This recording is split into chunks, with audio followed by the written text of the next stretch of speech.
AllReasonNoLogic. Battle started. Hello and welcome to an All Reason No Logic FFA, where you're joining myself and Twig on this exciting gamecast where one of our players, Tank Tom, is facing off against 4 other community players. Jumping down on the start, Tank Tom in the green trunks is playing as Cortex. He is OS 17 against the yellow player, also OS 17, and playing playing Armada. Blue player MR 16 and OS 16 and playing Armada as well. Pigs, you've probably seen him on the channel before, in the red trunks, OS 17 and playing Cortex. Finally, the pink commander Winera, OS 17 as well, playing Armada. So we just have the one Cortex for this one. Jumping into this, Playing on Pentos, by the way, everyone. Those who haven't played this map, that's the name. lots of metal around the map, a large central area to fight over with a lot of mexes, and huge amounts of eco in the base. There are 7 mexes, each worth 2 metal in the base and a geo behind, so hopefully this will turn into a bit of a late game push with all of the resources available to go to T2. But we've seen from the past early action in these games from pawns, ticks, and grunts tends to do a lot of damage, though I don't believe that ticks can run through this water. They tend to be pretty land-based.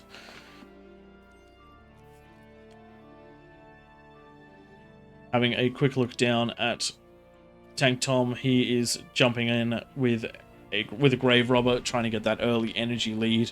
One of the best ways to keep up your energy on a map with trees is getting a Grave Robber out.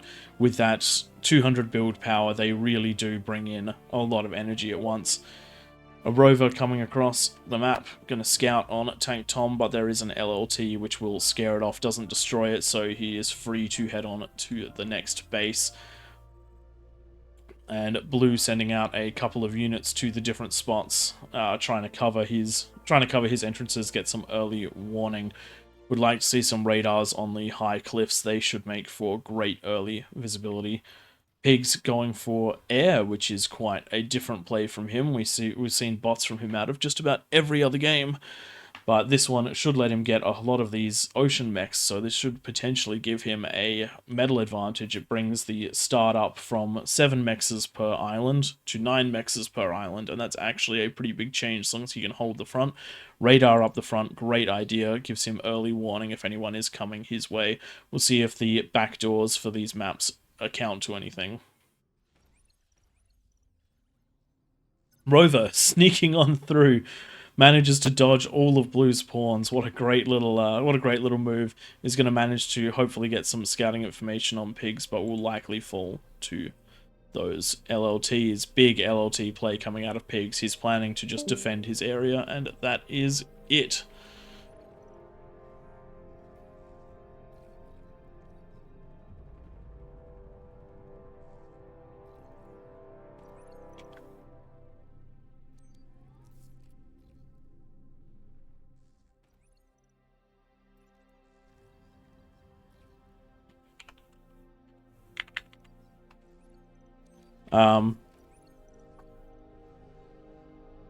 Winera going for a heavy eco play and is getting a large wind field here, potentially susceptible to an air attack because of the close proximity, but they shouldn't chain react with that spacing.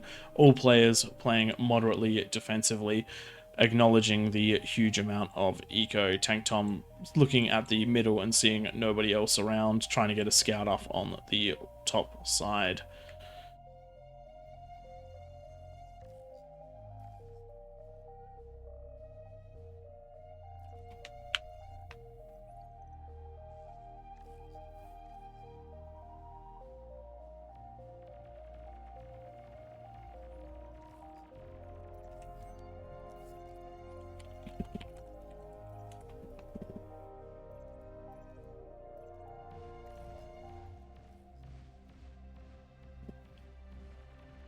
Little bit of combat coming down the front from at Rhaenyra's base, manages to push that pawn off. The no LLTs for him, but good solid defense with blitzes. As we get players finally moving out of their base, the blue player has claimed the additional mexes.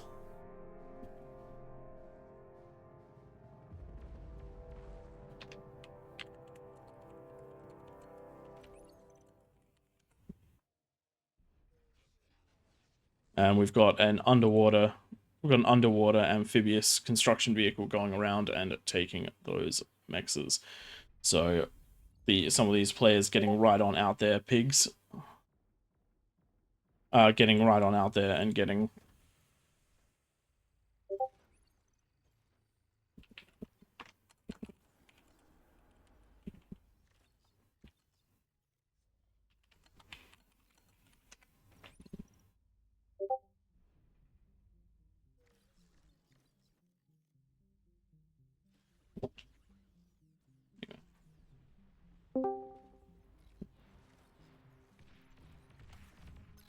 Sorry, Prey, I'm back. I had a disconnection issue. No worries. Jumping into the middle of the map, we've got our first major engagement between the blue player and the green player. Pawns and grunts trying to take control of this middle ground. I was just saying before that the lower side of the map seems to be going heavily into eco, with pigs jumping into air and Rhaenyra using an underwater constructor. Seems like that play is going to give them a big advantage as the game goes along. Looks like most of the aggression has been out of Ollie and Tom, the green and blue players, but we do have some tanks rolling around the back. With that sand strip around the edge of the map, I'm not sure if all players know that the units can run around the back like amphibious would usually need to. I know I definitely didn't.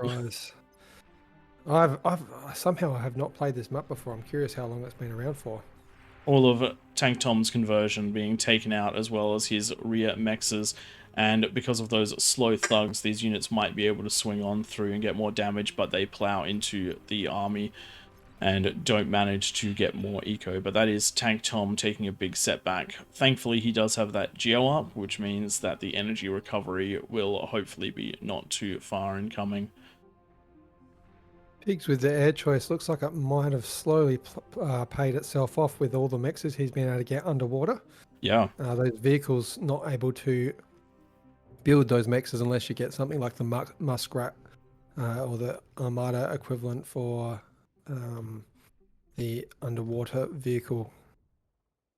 What's that one called? I can't remember. The beaver.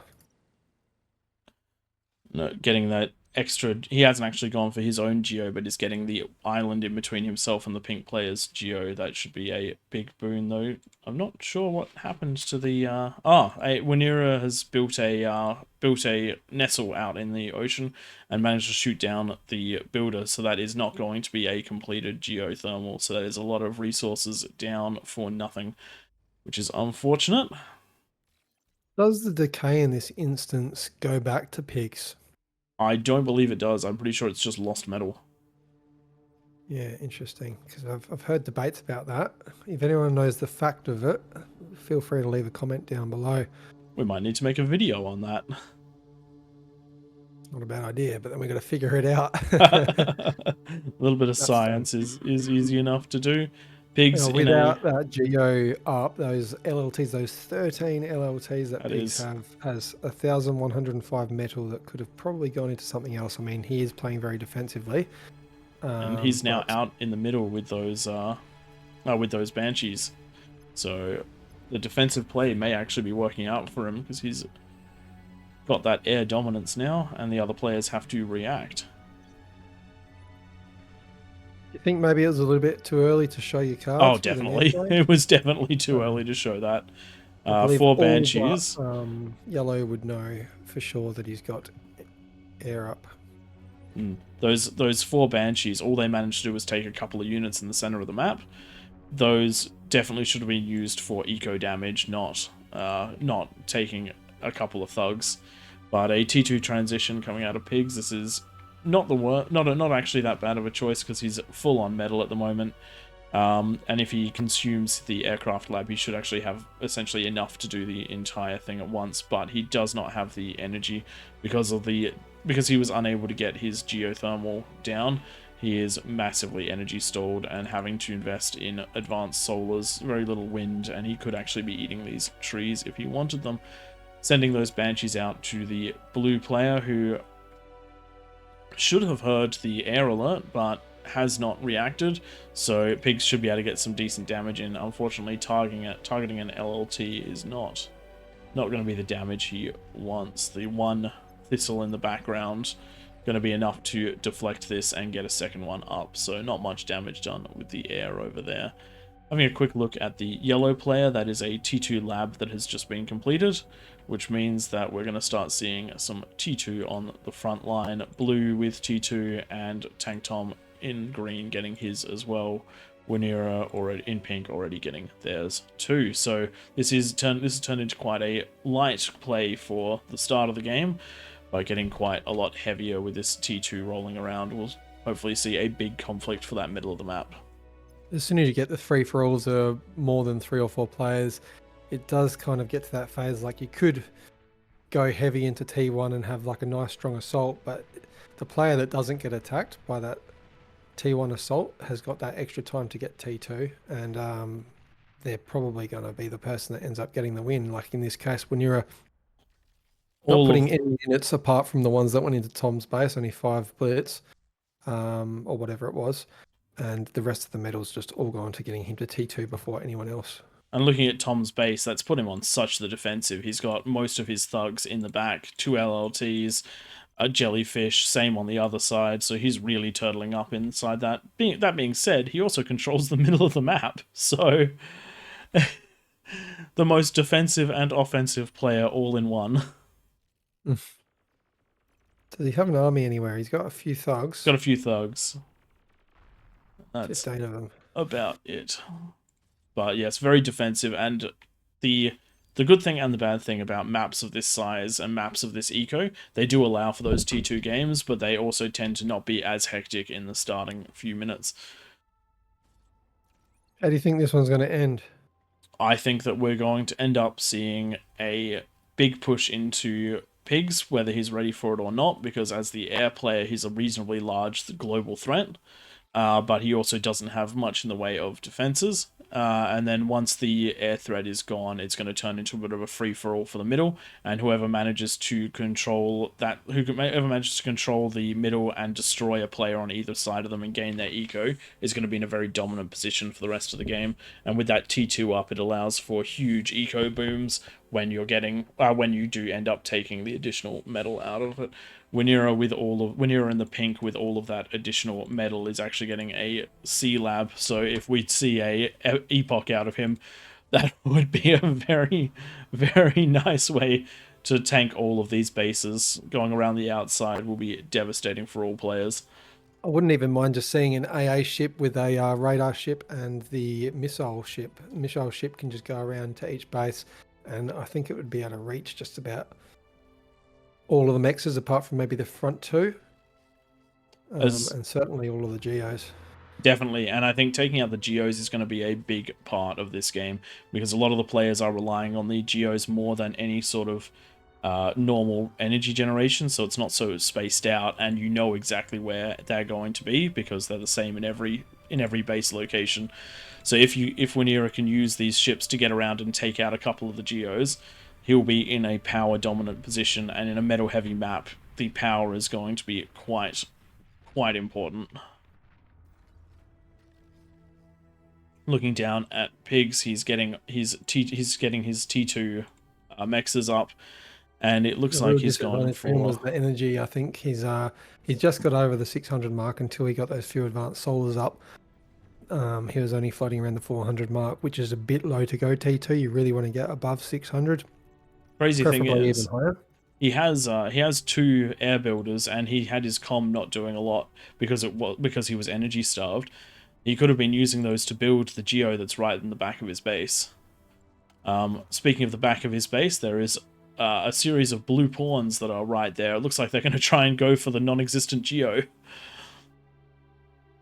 So that's that'll be a surprise for the blue player, seeing no Geo and running straight into the comm, unfortunately. Good D-gun takes 2 of them out, and the gunships will clean up the rest with the loss of only a single mech, so not much damage done. A small little medal donation for Pigs. I'm wondering who's going to make the first move here. Maybe Tom. Just as I say that, a bunch of fiends going across to our yellow player. And those fiends really ought to be able to punch straight through this. There's 3 LLTs and a handful of pawns, so if he's quick enough off the mark, Tom might be the player that seizes a second base right out of the gate. And if he does, that should be a lot of eco and a lot of scaling that can happen very quickly. Zooming on down to this, he's coming. The yellow player should be well aware of this because the radar, no units currently being built, just a Citadel anti-nuke system.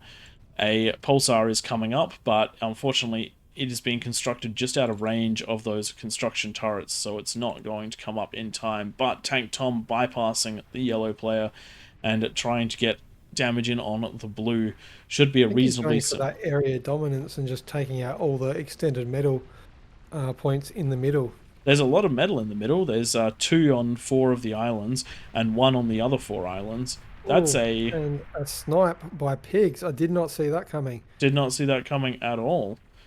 What a good little use of the gunships. And that's the blue player down and an area for Pigs to expand in. So I guess our call on the airplay turning out to be the one that be taken out first was definitely wrong. So great play out of Pigs.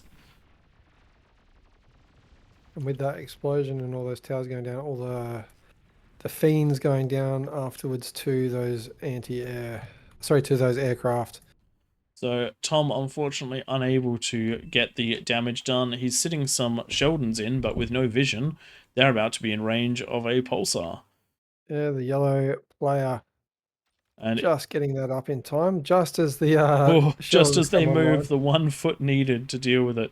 But with so much there to heal it, it is not going to go down anytime soon. And with that up, that effectively closes off a large chunk of the map. Surprised to see no players going over to that vacant island that's presented itself with that comm going down. Pigs with the air constructor really could get on in there. But Tank Tom sending the res bots in. The question is he going to eat it or is he going to run away? He looks like he's going for the area consume command, which could lead him into the LLT fields, but it looks like he's going to get the comm, so nice bit of reclaim there for Tank Tom. Pigs having a lot of trouble spending his metal, not enough build power, only 3 build turrets. I do think the res in the instance of comm of free-for-all gameplay is maybe the better option at this stage of the game.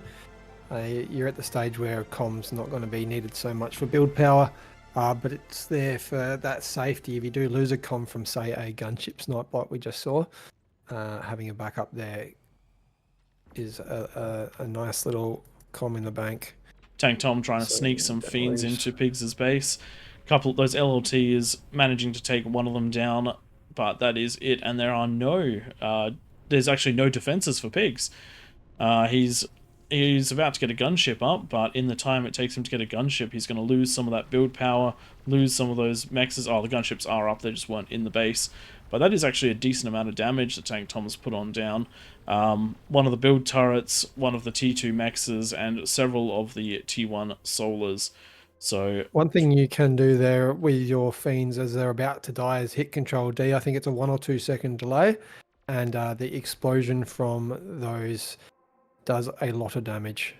Tank Tom now under threat from Pigs' air. He does have some anti-air, but against T2 you really need to get some of those flaks in, some of those T2 anti-airs. One Sam is not going to be enough, and if you look at his armies, he's only got a single Manticore in there, and considering just how much air has been seen so far, 1 Manticore is not going to be enough. Trying to engage Winera, but those bulls are very tanky, and with Mauser backup, he doesn't have the huge advantage that you normally see out of a Sheldon ball. though it is getting considerable Rhaenyra damage on them. is going for that flagship, but at the same time going for an air T2 transition Well, he's also whilst getting behind. T1 He's air also behind Tank up. Tom's base. Yes. What I'm pointing out is probably stalling a little bit much on metal here and going for a fusion as well, I might add. Even though he does have a lot of metal, I think the gunships are probably the biggest threat, so I'd be focusing on getting a few more of those fighters out. I think he's only got just the one. The ships going around behind Tank Tom's base, managing to destroy the defenses, but not overly doing a lot of damage. They're having trouble with the vision on the hill, but Tank Tom also having trouble hitting them until now. Those Sheldon's taking a lot of damage, but also dishing a decent amount of damage if he can get the radar ship, if he can get the cloaking ship. Should be a decent amount of damage, but that's going to be the Geo going down from those Oh, we have battleships. missed something big, Praetus. What's that? Looking in Yellow's base, we have a nuclear missile launcher built and 25% charged. And the only So anti-nuke on the field was the ship, which has just sunk to the bottom of the ocean. we will see which player he chooses to target that with. That very much so could be game-ending damage for one of these players. It is a Armada nuke, which does charge slightly faster, but it doesn't do as much damage. So I don't think a com would die with a single direct hit from a nuke. It'll be very close though. One of the things that the yellow player really needs is more energy. Building advanced converters, but with no energy to convert, that is just adding to the problem. They're not actually consuming energy, but building them is consuming energy. And a lot of the energy is going into the APHIS, but with the wind ticking back up, there is enough energy to build that APHIS and build the missile in the Armageddon again. Small air attack coming out of pigs onto Tank Tom. Couple of thistles poking away at the gunships, but gunships very, very healthy against thistles. So Tank Tom now on the defensive. Got the nuclear missile ticking down. I'm getting excited. Everybody does love a nuke, but me personally, I'm excited for the epoch that's about to come off the line. Looks like it'll be ready in about a minute. So long as Rhaenyra isn't the one targeted. Oh, and a nuclear bomber. Rhaenyra really is going into everything this game, and he's getting an anti-nuke, though it definitely won't be up in time because this nuke is ready to fire. The question is, will it be fired? I've got my fingers crossed. I wonder if the yellow player is waiting so that he can put two out at once. He needs to get going though. We do have a little bit of a lag out of Tom at the moment, unfortunately. It is unfortunate. Tank Tom usually has good internet, but occasionally he gets these big lag spikes. They usually last over the course of the night that they're on, and there's not a lot we can do about them.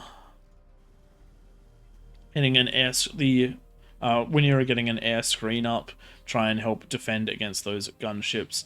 I like air as a defense against gunships. It's one of the best ways of dealing with them beyond flak. But we have the flagship out, and it is heading over to pigs. Question is, and nope, we do not have that nuke firing yet. So we will see whether or not that flagship and a T3 flagships do trigger a T3 warning, don't they? No. They flicker it. Okay. Well, that still should be a pretty big shock for pigs. You get a flagship detected warning, that's the one. Yep. And with those 3 flagships, that should be enough to shoot down a lot of the air. So we will see how that one goes, but not attacking yet, waiting till he has the Haven and the Bermuda now heading on over to Pigs' base. We will see how that one goes. And getting... we actually also have him taking the underwater... We also have Rhaenyra taking the underwater mexes behind Tank Tom's base. So good little bit of bonus eco for him. Second nuke about to be ready. We will see whether that triggers him to go. Tank Tom getting mexes up in the middle. I would actually like to see these be advanced exploiters compared to advanced metal extractors, because those would be well and truly capable of shooting down the pig's air harass. Second nuke. Unfortunately, Tank Tom has timed out of this, just worth noting, so it's now a 3-player game. It is unfortunate, especially considering that he had all of the mechs across the map. So he really did have a decent income. Pity that someone can't jump on in and take control, though if they were a spectator, they would already know. A connection attempt from Tank Tom. He might be trying to get back into the game if he's still alive. Still no nukes coming out of that nuclear launcher, so... But we do have the engagement of the Flax against Pigs's air fleet. They're running into more flak on the high ground though, so I don't think Pigs is going to be able to get anything done with those gunships. And the Epoch is heading on in, destroys the Geo, and now everyone is going to be in range.